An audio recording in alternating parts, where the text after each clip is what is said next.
The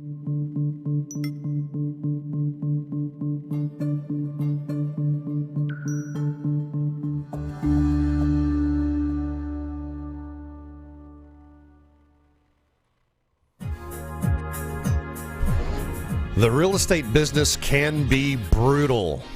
80% of all agents fail, new agents, to renew their license the first year they're in business. It can also bring you riches beyond your wildest dreams. My name is Cliff Freeman, and I'm your host for today's episode of Cliff's Notes. I created this podcast to share the strategies and tactics to explode your real estate business. Whether you're a newbie or run a multi-state expansion team, you'll want to catch every episode of Cliff Notes to get the inside track to success. With over 30 years in the real estate and mortgage businesses, I've personally coached over 1,000 top real estate professionals across North America. My main areas of focus are self-leadership, business and strategic planning, people intelligence, lead generation and conversion, marketing, operations, and finance. Known as a trainer of trainers, I've served at the highest levels with the National Association of Realtors, the Texas Association of Realtors, the National Association of Mortgage Brokers, and I'm headed down to Houston this weekend to celebrate my 30th reunion with my MBA class from Rice University. Hey, this is Cliff. I am super stoked and super excited to be here today. Trellis, are you back there piloting this thing for us today? I am. How's it going, Cliff? Oh, man, I tell you, my goodness, I couldn't be more happy to have a very special guest than we have here today. And her name is Johanna McDaniel. And Johanna has she's relatively new into the business. She's been in real estate a little bit over 6 months now, but in the last month or so, you made some big changes in your business, and I want to tell you what, guests, audience, stick around. We're going to have a wonderful interview with her. The next 20 minutes are going to be worth thousands of dollars to your business. Oh, and don't forget, we've got a very special exercise we're going to do. I'm going to lay something really nice on you. It's an exercise that I do with my coaching clients to help you double your production, your productivity, with just a few short tricks and tips here. You're going to want to download that deliverable. We call it a deliverable because I've got it for you. And if you just go to www.getcliffsnotes.com, www.getcliffsnotes.com, you'll be able to download this exercise that we're going to do at the end of the show. And you'll also be able to subscribe so that we can let you know when we have events coming up and when our podcasts are going to be available. So I want you to do that just as soon as you can. Head over there, www.getcliffsnotes.com. All right, we're going to take a quick break here, and we'll be right back with Johanna McDaniels.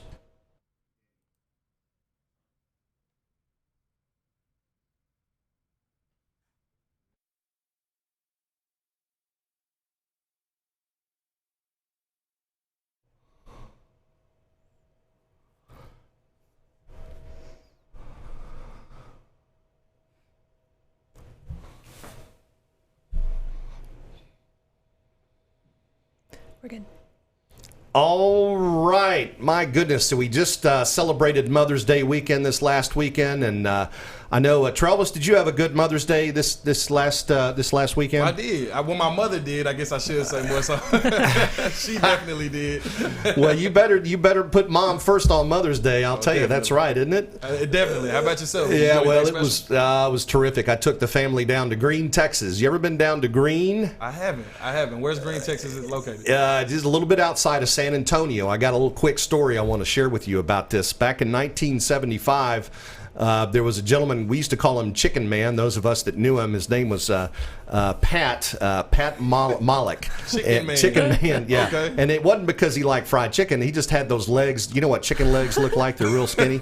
So they called him Chicken Man, but he went to SMU here, and he was a partier. He used to like to play around and stuff, but Green was a ghost town pretty much. It had been abandoned, and he bought Green Hall back in 1975 and took it over, and he took the old cotton mill there and and turned it into a restaurant called the Grist Mill. And this was years ago. And, man, we've been going there for years and years and years, seen some great acts there. In fact, we saw Ray Benson in the Sleep at the Wheel last weekend, and then Saturday night was Joe Ely. And they've had everybody from George Strait to Merle Haggard to Willie Nelson. I mean, you name it. They've had all the great country stars there. For years they've been playing there. Sure. But it's just amazing how much development there is. You know, I'd heard that corridor between San Antonio and Austin with San Marcos was really growing. But, man, everything is just swallowing green up, man. It's not the little town that it used to be, but it's still a great place to visit. Well, it sounds like Chicken Man is getting the best out of Green, Texas. Chicken Man's doing all right down there. Sir. Let me tell you what, he's playing Monopoly with real money down there for sure. And speaking of Mother's Day, Johanna McDaniel right here with us today. Super stoked to have you on the show, Johanna. Welcome. Hey. How was your Mother's Day? Oh, it was great. Yeah? I had a kid-free Mother's Day weekend. It was awesome. You had a kid-free Mother's Day. I did. Wow. So that must mean you have two beautiful daughters. I do. Right? Yeah. Charlotte and Hannah. Charlotte and Hannah have an awesome husband. Mm-hmm. Right? Yep. Wow. And so Mother's Day for you without kids, that's kind of unusual because your daughters are what age right now? They are 6 and 4. 6 and 4. I know there's some other moms out there in the audience who have young children just like you. Mm-hmm. And I would bet that some of them have even given real estate a consideration. You know, it's interesting. When I first met you, you'd been in the business about 6 months, I guess. Yeah, thereabouts. Right? Yeah. So give us, let's just go ahead and dig into things. Let's get some meat on the bone here and unpack a little bit about how you got into the real estate business and what really drove that decision. What was, when you decided to look at real estate as a career, tell me about that moment. What were you thinking? What problems were you trying to solve that real estate could solve for you? We had recently been laid off from one of our primary income sources. My husband had been, and we were just trying to, throw anything up against the wall to see if it would stick. And one of my friends had recently gotten her license, and I just thought, man, well, maybe I could do that. I'm always on Zillow and Realtor and all the big baddies websites, and I was like, man, maybe I can do that too. Maybe I can have that opportunity. I don't know what it's going to take, and I don't know what it looks like, but I think I'm going to have fun with it. And so we put together everything that we had to get my license and move forward with it, and then just jumped into the deep end as quickly as I could. So were you prepared at that time? Real estate, a lot of people, I think, don't fully understand. It's 100% commission for most people. It is. Yeah. You have to go kill your paycheck every week, we say. Yeah, you're hunting for your meals. Right. Yeah. So this is you basically burned the boats and said there is no plan B. I'm going to go in here and I've got to make this successful, right? Yeah, it has to work. And if it doesn't, then I don't know. Then there's no end game, right? Yeah. There is no option B. Mm-hmm. All right. So tell us a little bit about that first 6 months. How was that for you? Well, it was a bit slower. I hit it in at a depressing market after this big boom that we've had the last few years, and I also came in the winter, which is a really rough time to get started with a real estate license. The winter is the slowest market of the year, so I really struggled getting started. I really struggled with it, and so it seemed to go a lot slower for me than it was happening for a lot of other people. Okay, when you say struggle, was it because you didn't have enough leads? Was it because you weren't really getting the right training? Can you elaborate on that a little bit? Because it's hard. I think it was not having enough good, solid leads that I was able to follow up within the first 3 months. Okay. There is a lead time in getting into the business and getting things started, but that first 3 months was so slow for me, and I just didn't know where to apply my efforts to make things really worth my 3 months in. Okay, so 3 months in, you did a few rental transactions. I did, yeah. And then you and I have a mutual friend in the mortgage business, yeah. And she told you a little bit about what we're doing here in North Dallas. Mm-hmm. And she suggested that you give me a call, and you and I visited on the phone, mm-hmm. And we talked about some things that we could help with, some areas that we could help you with. Yeah. And you decided that you wanted to give it a whirl here. Yeah. And so you came on board with us at the Cliff Freeman Group, and we office up in Prosper, Texas. We cover most of the Dallas-Fort Worth metroplex here. It was interesting. As I recall, you'd been with us about a grand total of 48 hours. Yeah.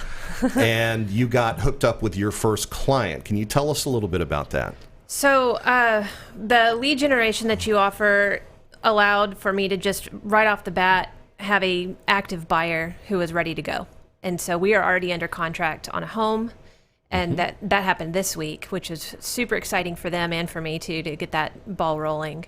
I had generated my own lead just from people that I knew for a seller, but that has since, because of what I've transitioned into, has since, as we say, it made babies.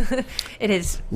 We like to say listings have babies, right? And so that's kind of turned into a few more, but the confidence that you've been able to help me have, and the lead generate, it relieves a lot of stress off of me to be able to just relax a little bit and be able to work towards income rather than just hoping that it'll fall in my lap. Okay. You just said something that I want to speak to the audience here for a minute, because I know this is going to speak to you. But I've long said that there are 3 keys to being successful in the real estate business. Number 1 is, and this is worth about 15% of your total success. Number 1 is your product knowledge. Yep. How well you know the market. Right. You got to know your stuff, right? Right. You got to know what neighborhoods are the good ones, which are the bad ones. You got to know how to position, sell a home, and so forth. You got to know your stuff. So the second thing, which contributes about another 25% to this success, involves your sales skills. Right. And sales skills are things that involve, and we use scripts a lot in real estate. The reason why is because it helps us really focus on what we need to influence the consumer to do the right thing. Right. And so knowing the sales skills and the product knowledge gets you about 40% of the way there. But you used a word that I think a lot of people underestimate the power of a minute ago. Confidence. Confidence.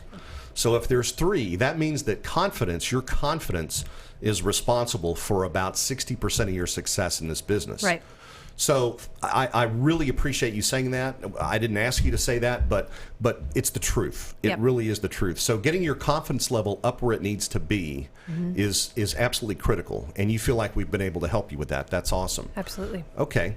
Well, then let's do this. Let's talk about, I know we've got some agents that are listening right now that may be struggling a little bit. They're looking at you thinking that, gosh, I'm in the same seat. I've been in the business a relatively short period of time. I'm just not getting the traction that I need. Let's see if we can help them out a little bit give them some nuggets. Maybe let's take 3 things that you've implemented in your business just recently, because you didn't have that opportunity before. What are 3 things that you would want to talk about? Well, the big one for me right now is saving money by just not having to drive back and forth from an office. I can work mostly from home. Okay. The second thing is the lead gen that we offer through our group. Okay. That's been life-changing. Okay. And third, I'll have to think about it in a second. We can come back to it. All right. Well, let's start with the first one, because our brokerage is virtual. Our offices now, we have physical space in Prosper. We use that for masterminds, and we use it for training, and so forth. But we don't actually have a market center that occupies a big building with a big overhead. Right. Our campus is online.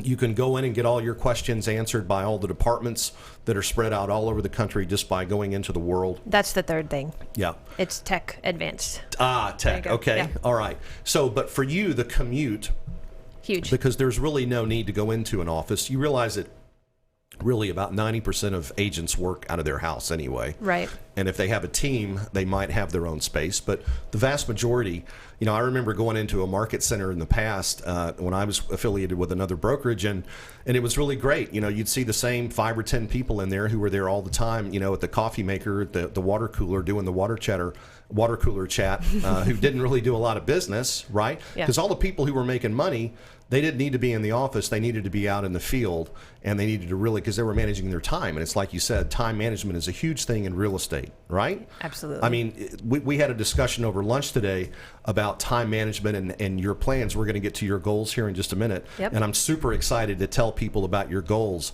because this is, this is really life-changing for you and your family to go from a few rental transactions now to the prospect of looking at maybe several $100,000 in production in the next year or two. So I am super stoked for you for that. Okay, so the second thing you mentioned was lead generation, right? So you were talking about leads and so forth. Why is it important for you to have a good source of leads in real estate? Well, for me in particular, I have moved around a lot. Since we had kids, we moved to Seattle and back, and we don't have the big core base of family and friends to generate referral business right off the bat for us. We do have that, but it's not as big as most people have who have grown up in their communities. Fair enough. And lead gen for me, I mean, I feel like now I could meet any stranger off of the street and sell them a house. I'm real excited about that. That's confidence. It's really great. But 6 months ago, I couldn't do that. It was just, it was terrifying. And so that's a big one. But the fact that you provide lead gen and that we have that opportunity to go in and just pick and choose whenever I have the time to work on it, I think that's really good. Right. That gives me the opportunity to. Right. Yeah. Well, I mean, we have several thousand buyers in our buyer database right now who are looking to buy houses all over the Metroplex, and and that's true. We drive a lot of business from the internet. That's where 98% of people start, and I totally get that. You know, people who are not born into real estate, that don't have a big sphere that they've been handed or passed down. You know, you've got to find ways to generate leads outside of a database. Right.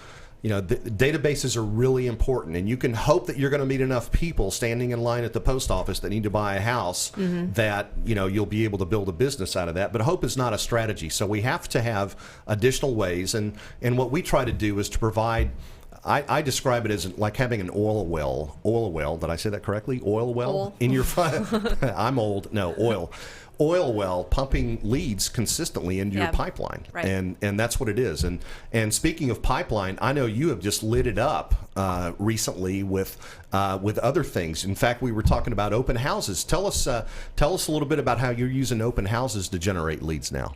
Well, with the open houses and the newfound confidence that I've gained and being able to use the tech and different values that our brokerage offers, EXP, I'm able to gain more clients.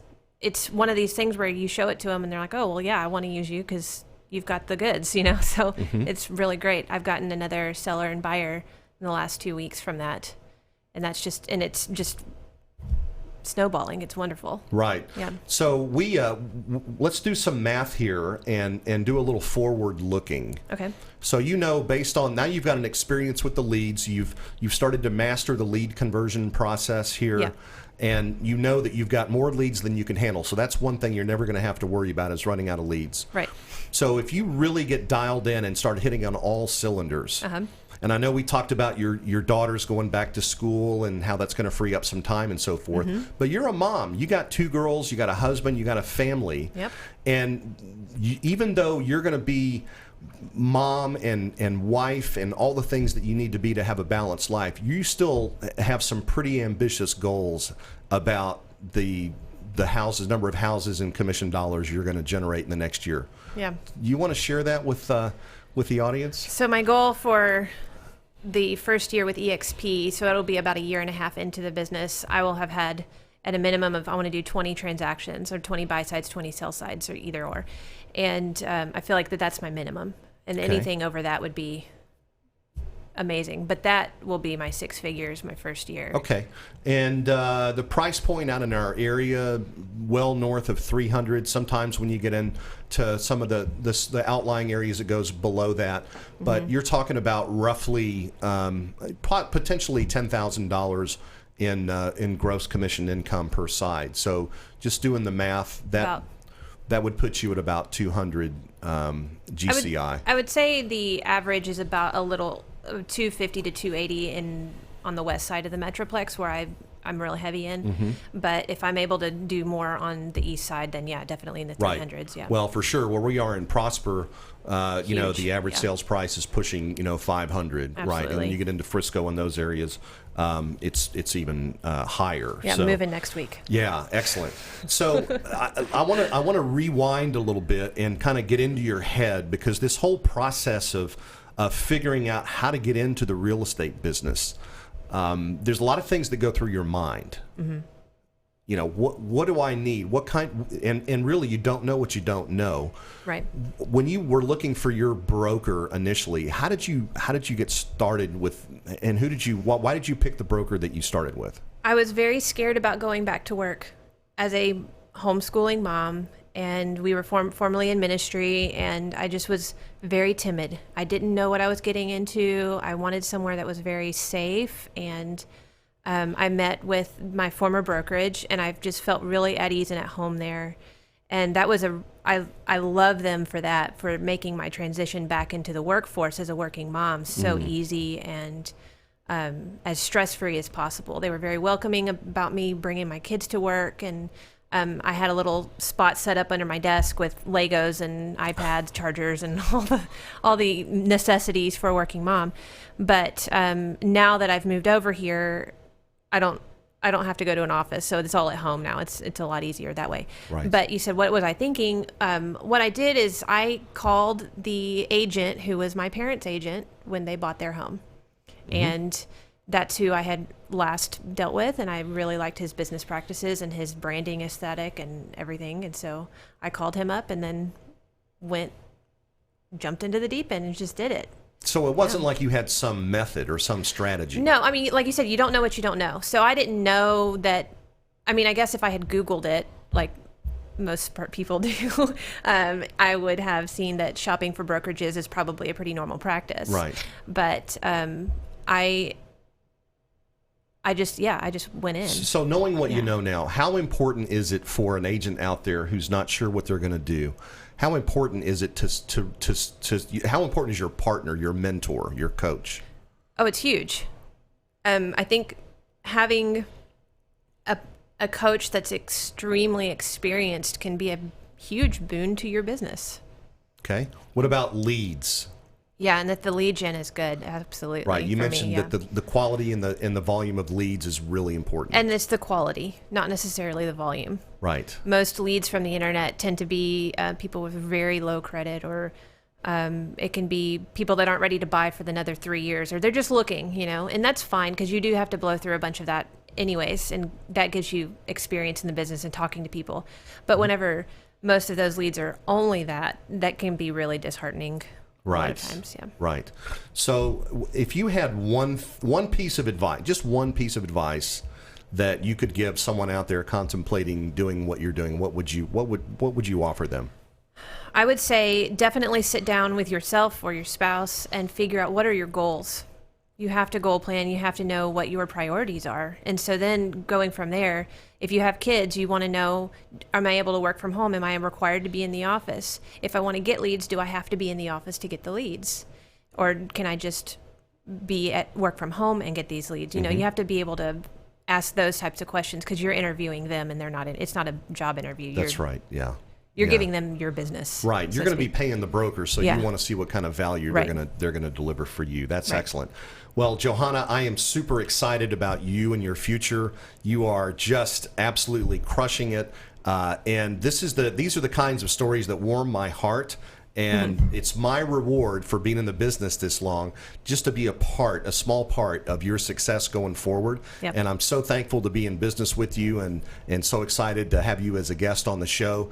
We're going to take a break here, but when we come back, Johanna, we're going to talk a little bit about time management. Okay. And, when I first met you, I said there are two things that new agents need to master when they start in real estate. Number one was time management, and the second thing was implementation. So when we come back from the break, we're going to dive into an exercise that is going to help everybody watching today increase their productivity exponentially just by managing a few variables in their life. So stay tuned, and don't forget, head over to www.getcliffsnotes.com to get the document we're going to be talking about here in just a minute. All right, we'll be right back.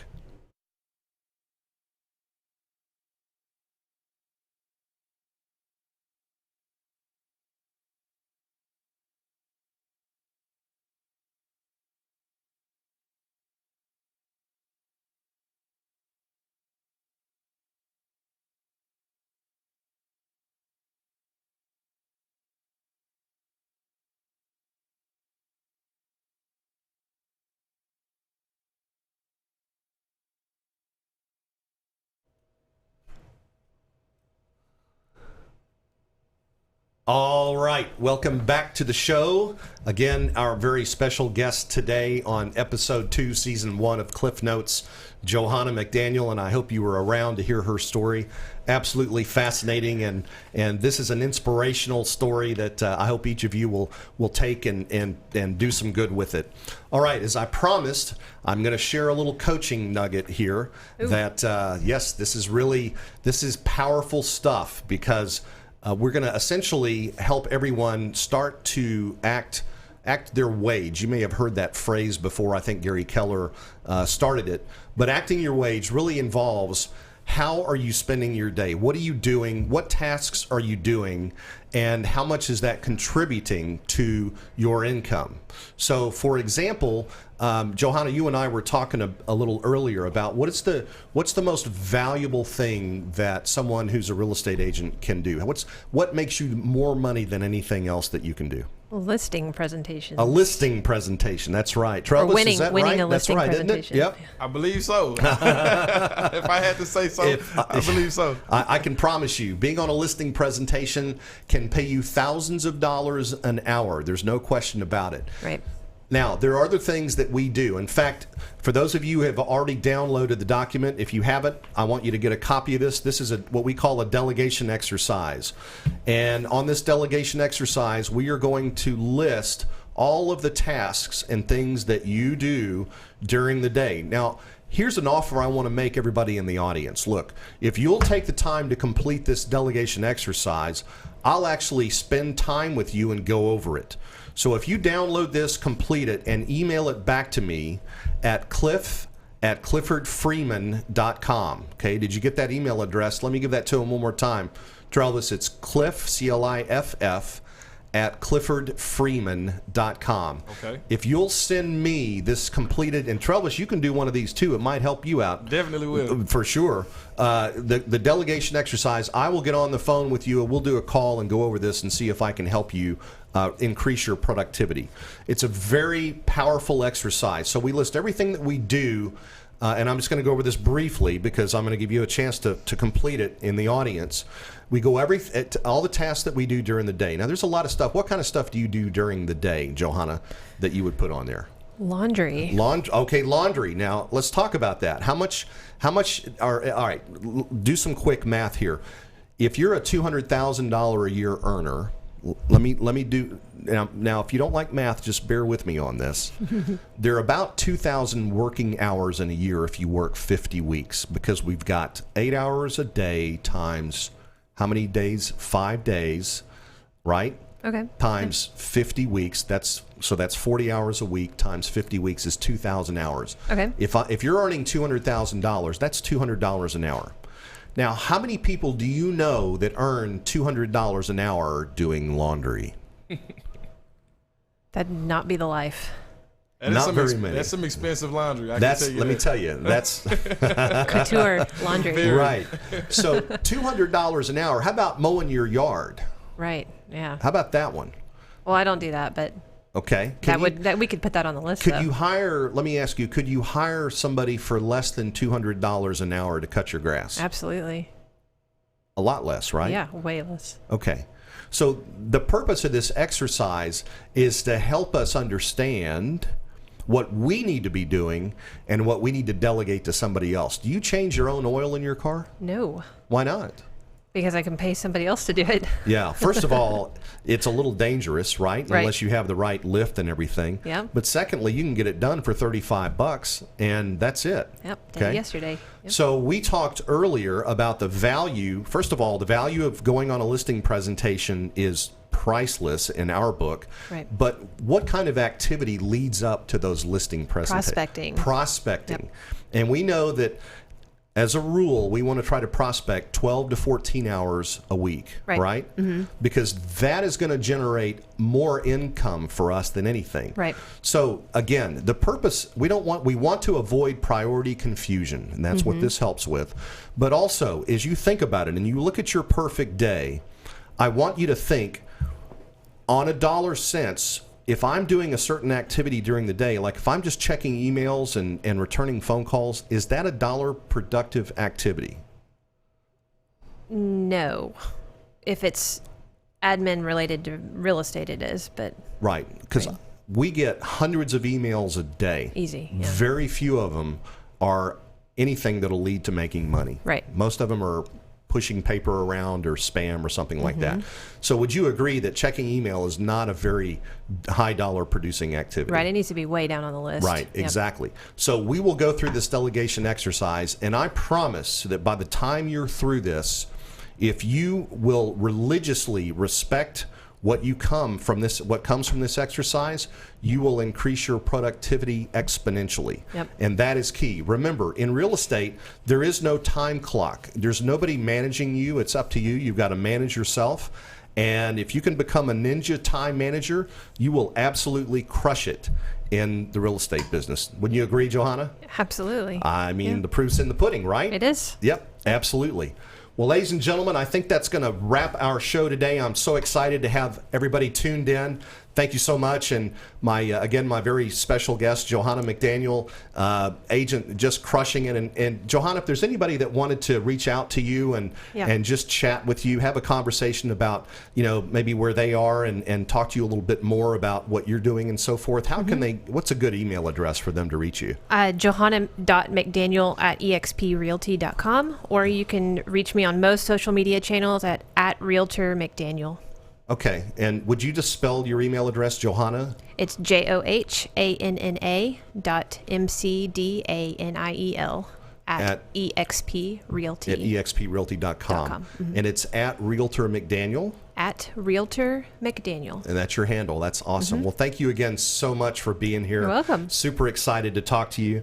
And just a final reminder, my offer today to everyone watching the show, if you go to www.getcliffsnotes, download the delegation exercise, complete it, and email it back to me at cliff@cliffordfreeman.com, I promise I will find a way to work you into my calendar to talk about this with you, and see if we can score some big points in your calendar and get you doing those dollar producing activities. All right, so thanks everybody. It's a wrap. We'll see you guys next week.